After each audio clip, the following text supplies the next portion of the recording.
Les derniers mondes interlopes de Jean Genet débarquent à l'abbaye d'Ardenne.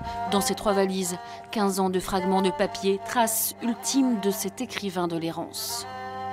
Dans ces 3 valises qu'il rapportait du Maroc où il était installé, il y avait à peu près tout son atelier d'écrivain. C'est-à-dire à la fois des manuscrits, des notes, des cahiers, des carnets, des factures, des lettres.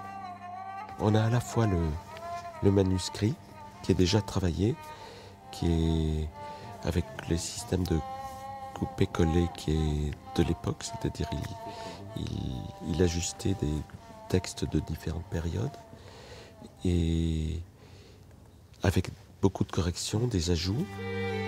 Ce manuscrit sans titre, Patchwork inédit, est le dernier ouvrage de Genet, arborescente écriture que l'on croyait éteinte après l'ultime captif amoureux en 1986. Et puis dans ce texte, il y a le Genet politique. D'ailleurs, c'est ce fil-là qui nous les ramène, ces valises du passé, car c'est son avocat depuis la guerre d'Algérie, Roland Dumas, le pro-FLN, qui nous les lègue. Genet, le pupille de la nation, l'homme sans racines, l'homosexuel sulfureux, est un engagé des camps de Palestine aux tribunes des Black Panthers. Il raconte l'histoire des Palestiniens et des Black Panthers comme il raconterait sa propre vie, qui est une vie de combat, de lutte, de refus aussi, et donc dans une sorte de convergence entre son destin personnel et le destin de 2 peuples en guerre.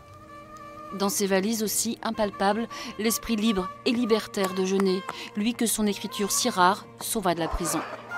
J'ai su très vite, dès l'âge de 14-15 ans à peu près, que je ne pourrais être que vagabond ou voleur. Un mauvais voleur, bien sûr.